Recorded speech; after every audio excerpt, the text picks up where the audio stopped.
Hi everyone, and welcome to our WGSN Hangout focused on fashion and wearable technology. My name is Rachel Arthur and I'm a senior editor here at the company. So, as we all know, wearables is an incredibly buzzy subject right now, and one that we are all quite interested in and in fact completely obsessed with here at WGSN. What we most want to know, however, is how, and if so when, wearables will actually gain mass consumer appeal. So analysts in the space expect the market to be worth $30 to $50 billion in 3 to 5 years' time. But for now, we're still immersed in very much an early adopters world. So what's going to shift that? Joining me to debate that today are a team of absolute experts on the matter. I'm going to go straight over to them and let them introduce themselves. So Claire, maybe let's start with you. Hi, I'm Clare Varga. I'm Head of Sport and Technology and Innovation here at WGSN. Before moving into trend forecasting, I worked as a sportswear designer, specialising in performance sportswear for pretty much every sportswear brand out there. And I've been with WGSN for about 3 years now. And perfect job, combines my love of fashion, my love of sport, and my total geekness. So this is perfect for me. Great, perfect. Okay, Ayse, over to you. Sure. Hi everybody, this is Ayse Ildeniz. I'm the Vice President and General Manager for New Devices Group, and I run business development and strategy for Intel.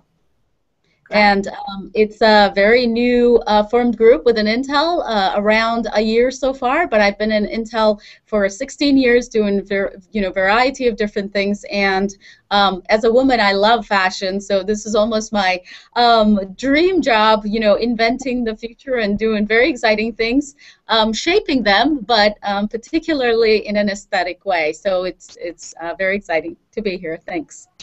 Great. And last but not least. Hi, my name is Syuzi Pakhchyan. I'm the accessories lead at Misfit Wearables, and my role is to design a line of accessories so people can wear our activity tracking device called the Shine at any very different parts of the body. I also run the site called fashioningtech.com, which sort of has a general overview site on the intersection of fashion and technology. So if you guys are interested, you can check that out as well.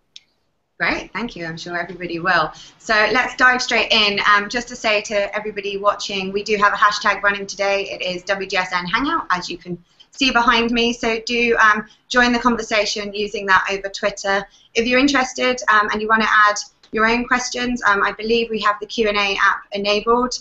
I can't actually see it right now, which is strange. I'm not sure why. So do put questions on the page. We're just putting it on now. There we go. The Q&A app is now enabled, so do ask us questions throughout, and I'll try to get some of those for our team. And also, the other thing to say is we do have a free report available for anybody watching from WGSN, which obviously is normally for subscribers only. If you check out our the Hangout event page or our Google Plus page as well, you'll be able to see the link to that. And that comes from Claire's team, and it's an autumn-winter 15-16 forecast focused on sport and tech innovation, and specifically on wearables on this occasion. So do have a look at that. Right, so to jump straight in, nice to see our viewers are steadily climbing up. So maybe as you answer the first question, just remind people who you are again, but otherwise, maybe to get going, I'd really like to just almost define really what wearable tech is. There's lots of things it could include, but what does it mean to you? Any one of you, jump in. Well, I'll kick off, as we'll start with WGSN perspective. So pretty much everything I'm going to talk about is going to come from a sport perspective, and I think wearables in sportswear covers a much greater variety of product. I think we've talked about wearable technology in terms of apparel and footwear and accessories for a lot longer, and I think it's only recently that it's becoming more specifically about electronics. So yeah, I think in sportswear, a wearable technology is pretty much anything that enhances or performance or function. So yeah, slightly different meaning in sportswear, but narrowing, I think. Great, okay. So I think wearable technology, I'm going to talk about in a much more broader perspective, because for me, it really just taps into this innate desire, this innate human desire to improve ourselves. And with wearables, it's such an intimate technology that we're able to gather data and hopefully gain insights about us and the way we live, and it'll allow us to give ideally will allow us to have the ability to actually improve our lives and to live differently and to live better. From my perspective, let me put the technology perspective. It's almost the next evolution in computing is how we're actually seeing it, where computing have evolved over the past 20 years or so to become much smaller, much smarter, but it's almost at its ultimate point where it became invisible now and it's becoming a part of us. So it is turning into ways that unobtrusively it's going to help us directly as humans to be much more smarter, not just as a function alone itself, but it becomes a part of us, and we almost embrace technology. I think is the ultimate way where wearable hopefully is going to go towards. And this is how I would define it. That's fantastic. A really nice, well-rounded view there from all of you. So could you maybe jump into where are we now in the wearables market? What is out there actually available to buy, and who is buying it? Right now, I think a lot of the wearables market is obviously focused on the fitness and health and wellness industry. And for me, as a design perspective, we're very, very focused on our wrists and also on our face, which I think the wrists are very finite real estate. So I think we need to start thinking about how to design these wearables that go beyond just these two areas. But there is a huge opportunity for any industry, any vertical for wearables to exist, because wearables really isn't one genre. There isn't like a wearable technology. It could fall into the medical industry, it can fall into the gaming industry, it can fall into the entertainment industry, it can fall into multiple sort of areas. But sort of the natural extension, which people, I think, from the user experience perspective can understand, and inherently the health and wellness and activity tracking and even obviously medical seems to make the most sense right now. And Syuzi, can you just explain a little bit, in case people don't know, what the Misfit Shine actually is and includes? Sure. I'm wearing it, if you guys can see. So the Misfit Shine is an activity tracker, and what it does is it enables you to sort of track your number of steps that you've taken in your movement throughout the day. It also allows you to track your sleep. So it's a tool, it's a motivational tool that allows you to have a little bit more better insight about how much you've moved throughout the day, and hopefully to get you and encourages you to move a bit more. I have one too, and I wear mine around my wrist. I'm not going to hold my arm up now because I don't have it on, and that'd be really embarrassing. But I do have one, I promise. And I love it. It's a really great one. And what I love about it is that it is so it looks so nice. And as you mentioned, you obviously have yours around your neck, so you can wear it in different places, which is really nice and a bit different, because obviously there's not many of those out there at the moment. So going back to the original question, Claire, maybe with you, like what's out there on the market, obviously from a sport perspective, as we've heard, is the main kind of focus. What are you seeing, and who is it that's using it? Are they all very much fitness fanatics? Well, I think the sports industry and athletes, etc., have been they're quite early adopters of a lot of the wearable technology. A lot of devices have been around for a very long time, from basic heart rate monitors, and we've had heads-up display in like the Recon goggles for a long time for ski wear. And in professional sports, GPS real-time monitoring in games is pretty much standard now. That's just a given. But also in non-professional sports, fitness trackers are just now mainstream. Everybody has them, and particularly, as everybody said, the fitness band area is particularly crowded at the moment. It's getting very, very competitive, and which is actually a really good thing. I mean, it's pretty much been dominated by Nike, Jawbone, and Fitbit up until now, but it's interesting. I think because the market is changing, there's a lot of newcomers coming through. So we're starting to see a lot of individual devices, particularly like the Shine, which is one of the best ones around, that have really unique USPs, and people are starting to think a little bit differently. So we're sort of seeing the technology changing and developing. But there's definitely a few really big drivers that are changing, just as we've been monitoring wearables, and particularly something like the fitness band. We're definitely seeing there's just been a huge shift from it being just about sportswear, shifting into more lifestyle applications and very much focused on well-being. And that's very much driven by our lifestyles. And in sports also, people work out round the clock, they do virtual workouts. So there's very much this idea that you want to monitor yourself 24 hours a day. So it's not just about when you're working out. we're also seeing a little bit that people are almost getting possibly a little bit over-gadgeted, a little gadgeted out. You know, there's too many devices to be put on. So we're starting to see a lot of multi-purpose devices coming through. So you might have a headphone that is actually also a fitness monitor, and we're also starting to see smart sensor fabrics coming through. So in essence, you know, the clothing, your running vest could actually replace the monitor and become the monitor, and that's been really interesting. But we're also seeing, I think the biggest demand is just for product that has a really seamless integration. It can't be gimmicky, it's got to have a clear benefit, and it's got to be easy to use, and that's sort of driving a lot of the new designs that are coming through at the moment. So it's crowded, but it's also really exciting as well. I think the word that I particularly liked in all of that was the idea of lifestyle, and, you know, moving beyond that real focus on sport and so forth. And I mean, Ayse, maybe you can talk a little bit to you know, what's holding this world back. You know, how are we going to get to the point, as I mentioned in the introduction, about getting to this kind of mass consumption level, and, you know, what are those limitations at this point in time, whether it be from a technological perspective or, you know, functionality wise perhaps?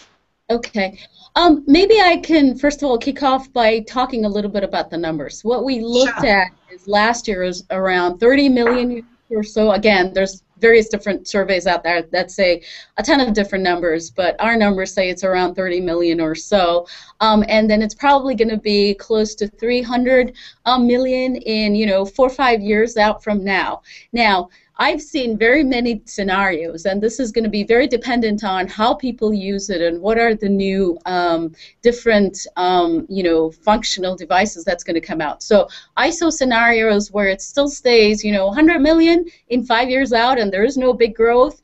And there is probably another scenario which goes all the way up to 1 billion devices in just a couple of years' time. And there's a bunch of different factors that can make this happen, which I think is whether it's going to almost be one type of device that we carry with you, and it's probably going to slow the refresh rate of the smartphone, potentially replace it, where you do a ton of things with it, but it's only one device, versus all the way you're going to be, you know, covered with a bunch of sensors and different accessories or wearables or, you know, normal garments that you wear, and they're distributed over your body. But the most important thing is going to be, and which we're very interested on in Intel, is how will actually people will communicate with the rest of the virtual world around them, be it machines or people or, you know, things around us. And that is the beauty, which is we're talking about Internet of Things, and we're probably looking at, you know, 20 or 30 billion things in the world, including the humans, that actually are capable of talking to each other 5 or 10 years out. When you know, visualize a world like that, then you go, okay, well, 200 million or 800 million, these still are the numbers, you know, would be when everybody's using these. So I think we have a big, you know, hurdle to get over in terms of what do these things do before they become mainstream. And I think that still is a potential, you know, opportunity that, together with lifestyle companies, fashion, my colleagues here on the line in the Hangout with us, and we, the technologists, are collectively have to be worrying about and thinking about. So the more we actually take this out of the just a simple medical or fitness space and push it out, the more amazing it's going to be. I want to give you an example. At Consumer Electronics Show, we showed a variety of devices as Intel as prototypes. So we show a smart ear set where, you know, it knew it was your mother's birthday and it warned you that you had to stop at the florist on the way and how to go there, all the way to a, you know, a little wristband, to a bracelet announcement we have done and what have you. But the thing that people just went absolutely, completely surprised and happy about was a bowl. It was a very simple charging bowl, but it was a beautiful little bowl that you could buy it from the, you know, MoMA store in New York, and you could put it at the entrance of your house. It basically was a charging bowl that you could drop your phone or your wearables or what have you, that you did not need these cables that we actually do not like at all, and it was a part of your house. It was the most simple concept that we put it out there and people loved it. So I think it's going to be these really simple things that make a material difference, how we interact with things and the people around us, that's going to really make it go to that billion that I'm talking about. So otherwise it's an exciting growing market, but it has some ways to be defined. Absolutely, and I think actually, you know, the nice thing about the bowl, as you just mentioned, is it's all about that battery life and the charging power of your devices. So I mean, I presume that is actually one of the limitations that exist at the moment with wearables in terms of the technology side of things. Am I right with that? Totally. Yeah. I think there's a couple of things. Sorry, I didn't answer your original question. No, in the sense that, yeah, I think there's a couple of things. When we ask people why do they want wearables, there's a couple of things they say, and they want connectivity with their friends and, you know, loved ones, and they want to be notified. Then they do want to understand their bodily metrics, which is the whole monitoring thing, and, you know, how's my doing, what's my heart rate, what have you. But then there's this whole aesthetics element. So technologically, display technologies, battery life, and how sophisticated sensors are probably the boundaries we're working with today. But ultimately, it's our job as the technology sector to go fix that. And, you know, technology sector actually is great in once you put a problem statement, we go run, do it. Maybe it takes us 3 months, maybe it takes us 10 years, but we actually get around it. I think the real barrier here is going to be how do we pull industries like the fashion industry, like the lifestyle, like the people who actually know, you know, what I don't know, a 60-woman. Hello? Hello. Sorry, I think we had a little bit of a technology issue there. Everyone's back on. I think we are still broadcasting, so let's continue. Phew, panic. Okay, am I back on? Can you hear me? You are. Yeah, we can hear you. Perfect. Carry on, please. Okay, so I was basically, I don't know where you guys left me. So what I'm going to say is that I think there's technical limitations, but that's our job as the technology sector to fix that. You're right, battery issue is a problem, we're working on it. Display technologies are not as sophisticated as we would want it. There's this still whole connectivity framework that we need to go figure out as the industry. But I actually think the real limitation is going to be figuring out what do people need and want. And we actually ourselves cannot fix it alone. There's no way. We need fashion companies, we need lifestyle companies, we need people, you know, food companies, fast-moving goods, who actually interact with everyday people every second, and they know what they need. So that needs to be combined together to go fix how to actually, you know, break away these boundaries of functionality and technology. To me, functionality and technology is easier to overcome. It's more the aesthetics. What do you do with it? Why is it good is the problem, is how we see it. Okay, great, thank you. And Syuzi, let's jump to you. Would you agree with that angle and that perspective? Yeah, I think it is a user experience problem. I think what we are, at least with the, I'm going to focus just on activity trackers stage, is that we're still giving people charts and data that it isn't very meaningful over the long run. So, and that's a design challenge. It's not just a technology challenge there. So we need to become a little bit more creative in about the way we can take this type of data that we're acquiring over time and make it and transform it to a very meaningful experience for people that can ideally lead to behavior change, because that is not just insight but behavior change. And right now we can gain insight, but we haven't created the experiences around it in order for us to actually modify our behavior, and that's a huge hurdle to overcome. There's, of course, the desirability and the aesthetics and the wearability issues, but I think those are a little bit easier to resolve, but they are part of the user experience problem. And here, you know, with Misfit, the way we get around the battery issue, instead of having to charge it every week or so, is we basically have you swap out your battery every 4 to 6 months. And to me, beyond the wearability, I like being able to wear it different places, but the battery thing, the fact that I can just leave it on my body and not worry about it, is actually one of the key hurdles for me to wear it. Because if I'm charging and I forget to put it on, then it's not gathering data. It's kind of useless.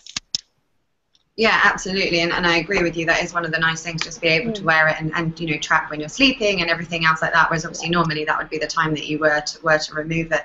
But just to play devil's advocate, and maybe Claire, with all of these wearable devices, they largely are tracking what you're doing, and you know, that quantified self is a term that we've heard many times over. Now, I'm not a fitness fanatic, not sure if you can tell, but you know, wearing these things, ultimately counting my steps, whether it's tracking my heart rate, anything else like that, I just am not that interested in.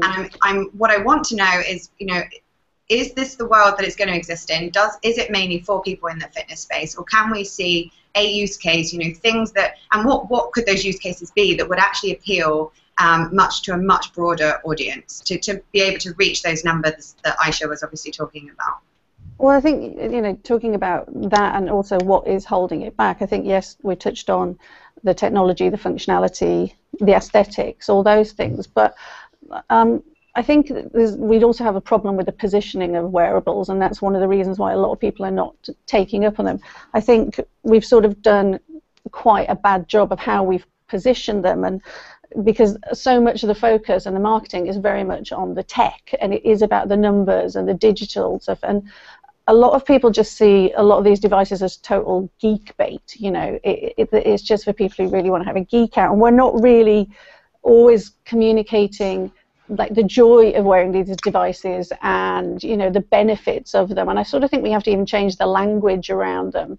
And I think a lot of wearables are seen as quite elite, and I really do think the industry has to change that and make it actually the product's aspirational rather than elite. You know, they're seen as quite pinnacle products, and I think for people to actually buy into them, understand them, we really have to change the language around it. And it's interesting because I think what's happening with Google Glass is really interesting because, you know, the way they've been presented, they're almost like mythical. You know, the thought of seeing somebody walking down the street, people just stop and stare at them. And so I think there is a thing about positioning wearables. We've almost got to get them down off this pedestal and actually make them enjoyable and more mainstream. And I think that's how we'll get customer usage, customer uptake to happen, really.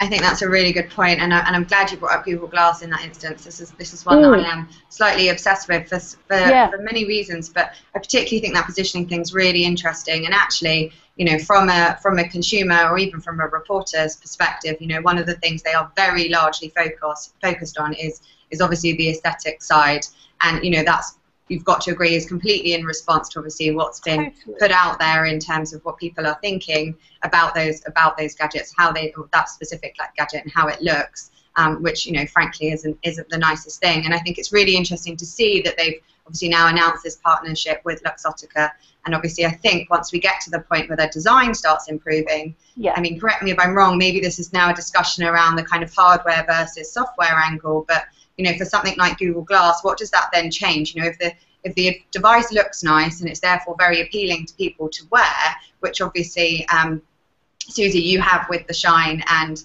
Intel, you know, Ayse, you have with the device that we haven't actually spoken about yet, your upcoming one, the bracelet. But what I'm really interested to know in terms of that hardware angle, and this probably is a bit more specific to Google, you know, it's a bit like the smartphone. You know, at one point, all the smartphone could do was make a phone call, receive text messages, and access the internet. And then obviously developers came on board, the App Store launched, and suddenly there's all these other potential things out there for it. And with Google Glass, I think hopefully that's the kind of thing we will start to see. Am I on the right tracks with that? Would you all agree? Is it a bit of a software thing that's up ahead of us as well as just a hardware angle? Definitely. I mean, your smartphone's actually only as good as the apps that you have on it. And we're sort of seeing now a lot of apps being developed, and there's some amazing apps that are coming out that are in conjunction with Google Glass. You know, you can be chased by virtual zombies on your run if you want to. There's some just really amazing stuff. How you all know how Claire spends her weekend. Chased by zombies. You know, and it is now exciting. And I saw at the last ISPO show, I saw an amazing treadmill that is designed to work with Google Glass. And in the same way, we pretty much all go to the gym now, and we can slot our iPhone in. The idea is in the future we'd all have our Google Glass. We can have our stats up. We can control it by voice, and we can even have our, personal trainer, you know, coaching as we're doing it. So, as I say, these technologies are only really as good as some of the software that comes with them. So, and it is very much like the whole smartphone thing a few years ago when it's still in the early development. And I think we're going to see this cascade of sort of software coming through now, which again, like I say, is really exciting. And Ayse, maybe you can talk a little bit to that angle as well. Sure, absolutely. Yeah, I think, I mean, to me, they're both extremely important. Software is all about what does it do, and then yes, you're right. We need these thousands of developers to put intelligence in them and start developing it and doing it, because there's no way, we, the hardware manufacturers or the designers themselves, can figure out what they will do. But ultimately, the design is going to matter a whole lot. I think that's going to be very important to take it to another level. I think one of the fundamental issues on the market, as we all talked about here, is that there's a bunch of companies right now taking a cell phone and strapping it on your wrist. And it does exactly what a phone does, and it looks like a phone, and it's this thick, and that's what it does. And that's an issue that we collectively have to overcome. That was the basis and the purpose of us getting together with Opening Ceremony and Barney's, the department store, of trying to take a stab at how can a wearable be actually fashionable, and people would want to pay premium for it, and they would do their daily activities outside of the fitness as women, is what we're trying to make it happen, and we're going to put it out to the market this year. But I think there's a couple of elements here. I think we're going to rely on the developers and the market forces to make these things more functional, but we have to show extra more effort on making sure that they're aesthetically viable. So within that, we actually have a good partnership with Council of Fashion Designers of America, CFDA, and what we're trying to do with them is we had a great salon event in New York a couple of weeks ago, where we're trying to bring our own industrial designers, the people who actually write the code and make these things, sit with the designers and listen from them and take the feedback. And the feedback has been amazing. The fashion industry has been very vocal, and they're like, there's some who actually, don't want to see any of this, and most of them are very, very interested, and they go, well, how will these help us interact with our own customers? Can we use these to understand them better? So there's all these big questions that they're posing to us that I think we can make all these devices answer, which is very exciting. But I think it's a combination of the hardware and industrial design problem as much as it is the use cases in the software, is what I think. I think it's please carry on, Syuzi. Oh, sorry.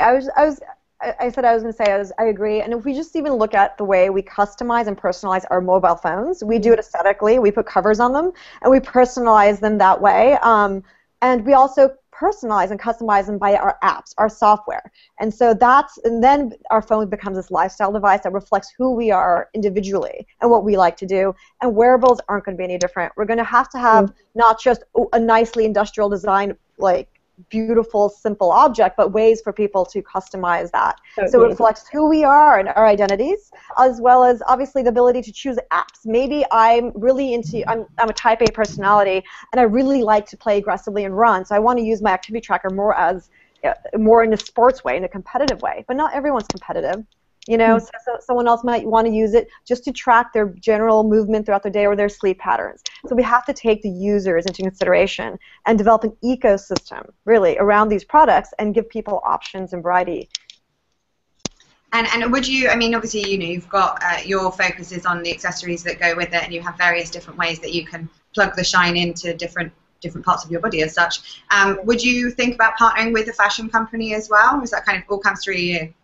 Sure. No, I think that there's a great opportunities for obviously Misfit and anybody else to start to partner with different people to offer different voices. We have our particular brand and we have a very strong aesthetic, but it would be great to partner with a number of different fashion companies. That makes sense. But these partnerships, personally, I think have to be coherent. They can't be just random. That you have to have a certain authenticity to these partnerships, so that you guys can have a certain alignment with the brands and the visions with the brands. And I think that's important because our consumers are very smart. They can see authentic and inauthentic partnerships that arise. And so we need to be smart about the partnerships that you choose to engage with.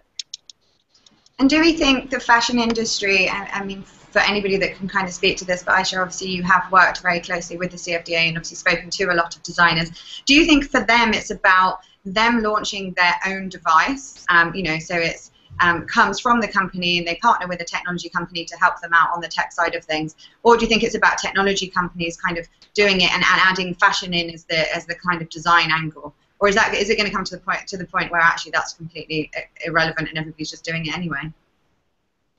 I think it's very much the former, in the sense that they establish themselves with their brand. They do have this way that they present themselves. They have a huge aesthetic that developed over the years. This is how they make money. This is how they bring revenue to their company. So if anything, they're largely, from my interactions, again, it's not uniform. Everybody has their own views on life, but they very much would like to integrate technology as a piece of that, and which largely directionally, this is the way as Intel we want to address this problem as well, which is we rather be the ingredient rather than a device manufacturer in any way, but then make sure that we enable these things in the aesthetic and the beautiful that they are, and they remain that way, and that technology is more unobtrusive. And this is probably the overwhelming feedback that I heard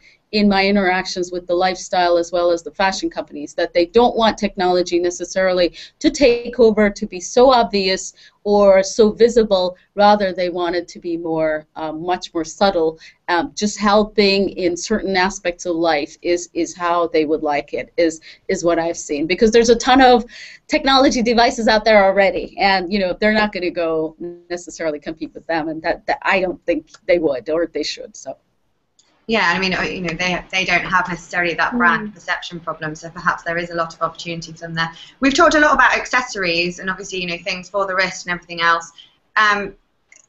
For any of you, but Claire, I think maybe this is a question that you would be able to answer. Is wearables actually going to move beyond that space? Do we see it, particularly from the fashion side of things, as being a part of our clothing? Claire, I know when we've spoken before, you've talked a lot to kind of, obviously the performance space is a very obvious example, but other industries as well that are really kind of leading the charge and could kind of form a point of inspiration for this. I mean, the sportswear industry are great for nicking ideas from medical and military applications. A lot of technology and innovations do come from them and are sort of reapplied. But I do think there are massive opportunities within the fashion industry. There really are, and I think the convergence of fashion and tech is pretty much inevitable, really. But my feel is it sort of needs to be driven by the fashion brands more than the tech brands, and I do think collaborations are absolutely vital. I think it's hard enough to establish a fashion brand, let alone establish a fashion brand and a tech brand. I think you've got to do either or, and definitely there's all these technologies, and the ones that are coming through in fashion at the moment just tend to look quite gimmicky. So we definitely do need to. That'd be cool. We do need to sort of focus on. When the product comes out, right? Yeah. I think we've got a bit of background noise there. Sorry, Claire, carry on. So we do need to, I almost feel like the fashion houses need to drive this. It should be fashion first, powered by technology, and I think that's really key. So. And collaborations, I know myself, I would personally get much more excited by a piece of apparel or an accessory that had been designed by a fashion house that was, skilled in form and function, but then the technology was powered by Apple or Google. That would really excite me, and I definitely think that is the way forward. And but at the moment, a lot of the stuff just looks naff and plonked together and sort of clunky and uncomfortable, and as I say, I just think collaboration is the key to this. It's about focusing on skills, but I sort of want to see the fashion brands lead it. Yeah, absolutely. Syuzi, obviously you said from you write your website as well. Is that the kind of thing that you're covering? Are you looking at what's happening in the space and where this could all lead beyond the kind of devices themselves? Sure. I'm actually very interested in once the technology becomes more integrated into the fibers. I think that has to happen with not just a superficial collaboration. Really, you need the designers working with engineers on a very fundamental level at ground zero, because then things would be engineered differently if you get people to work and learn each other's languages. But if we look at the fashion industry and the technology industry, their vernacular, the way they talk about things is so different. So we have to create a bridge. And I think that's what we're trying to do, is try to understand each other's vocabulary, try to understand each other's priorities and values. And once we create that bridge and we can interconnect, then it'll be easier to create things that are not only functional but beautiful and desirable, you know, and they seem seamlessly. They can also seamlessly integrate into our lives. Ayse, I mean, that vernacular I think is a really interesting perspective. Does when you've had the conversations with the fashion industry, has that become very obvious that, you know, you do things in a totally different way to these brands?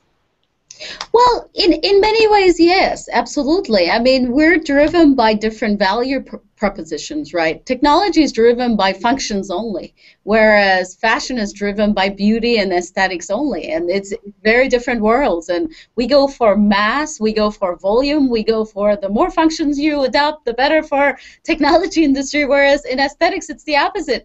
It's, you know, the more beautiful and the more unique it is, and the fewer, you know, it presents itself, and then you look up to it, and the more value that it attracts. So in many ways, it's so opposite. But, you know, unless we learn each other and start to talk about each other's language, it won't happen. So I think we have to collectively try. This is what we're trying to make it happen. I've actually seen a number of very, very interesting small companies, very interesting IP, very interesting technology that bring out different sensors that is able to go into textiles. You know, I can't predict in how many years it's going to become a reality, but it probably will happen in a couple of years, probably 3 or 5 years down the road, that you will be able to wash those censored, you know, powered up material, which you can't wash today, which, you know, you can't strip them out today. There's very fundamental, you know, basic issues that we would need to overcome to make these happen. But technology is absolutely at a sprint to make that happen. And it's not a matter of if, it's a matter of when. And we just, in the meantime, have to make sure that we just walk towards and explore together to make that happen as two separate industries coming together. But it's wildly exciting. You know, when you sit with them and you hear their perspective, and it's such, you know, rudimentary questions as to, well, one of the designers I was speaking to basically said, is there any way I can actually see which one of my blouses is worn the most by my customers, you know, or what days of the week they actually wear it? I'm like, whoa, that's a big problem, right? I mean, I never worry about that as a technologist, but it's a wonderful problem to fix. So there's questions like that we need to understand. Yeah, I mean, that's absolutely one of the other questions I was going to ask you was, you know, what's in it for these brands other than obviously new products, which, you know, hopefully eventually lead to revenue? Are there other angles that they could really go for? And by the sounds of things, data is perhaps one of those things that they might be looking at, which obviously is a nice tick on another trend that we're really tracking at the moment. Would you agree? I mean, beyond the sports space, obviously. I think, if anything, that is the biggest, you know, crown jewels of the whole discussion as to it's this consumer data. How are you going to get more data on the people that you're trying to serve? Can you actually better your products? Can you try uniqueness? Can you develop uniqueness with them? Can you serve them in different ways that they actually want and you don't know what it is? And how do you get that data?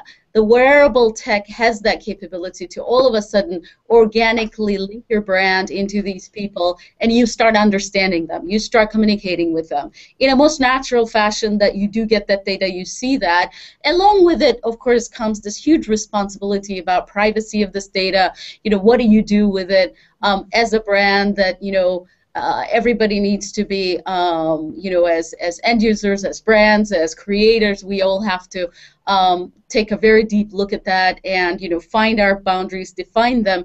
But ultimately, it's going to open up almost a floodgates of potential of understanding what people are doing and what do they really want, and build out loyalty and affiliation with the brand in a much more stronger way. I think we're still debating how that can happen. It needs to become a reality, and we're some ways away from that, but it's very exciting.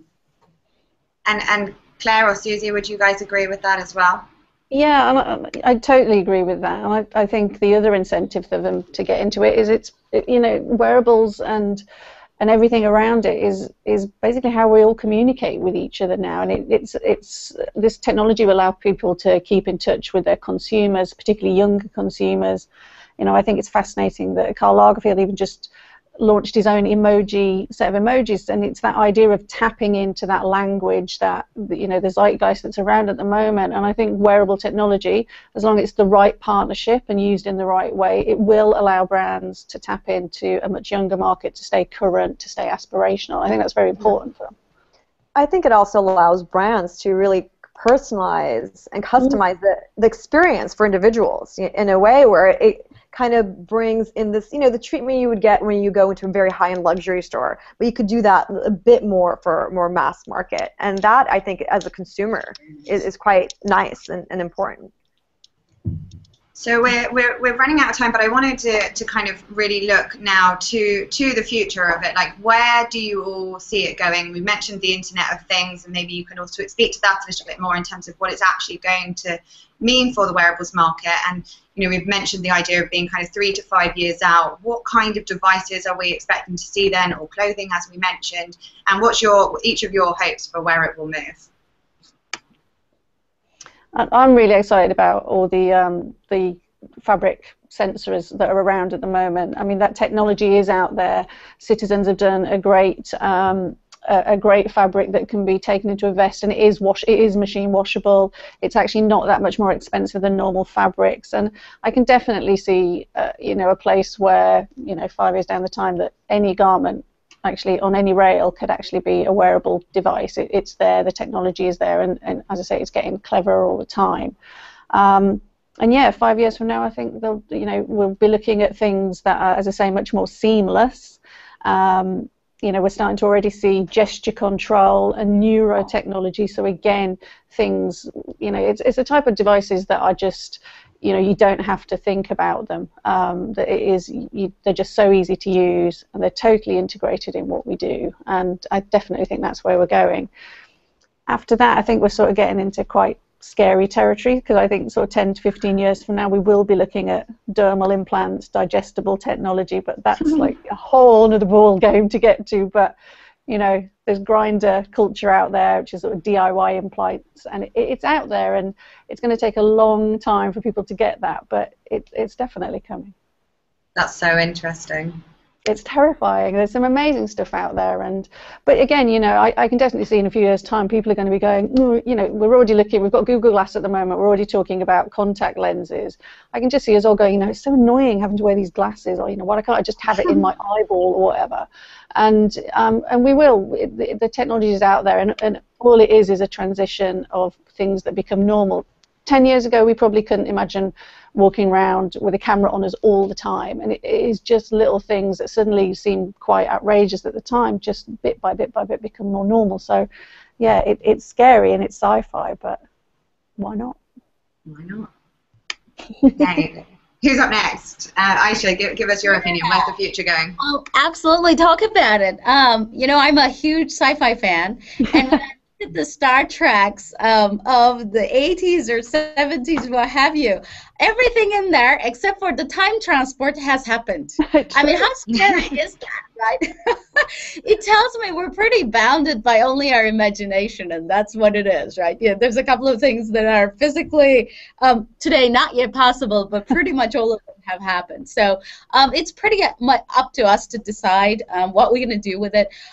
We're excited by a couple of things. The first thing is this whole speech technologies aspect.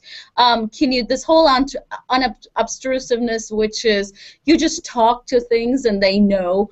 And there's this whole artificial intelligence side of things that the devices or whatever you have on you actually understands your context and learns your history, and based on that gives reactions. That is the type of engineering efforts that we're busy with. I know all of our, you know, industry partners are working on developing them, which is very exciting. It's this, you know, you will not have to go configure or code things. Rather, they're going to do it on their own as an extension of you. I think is a big deal.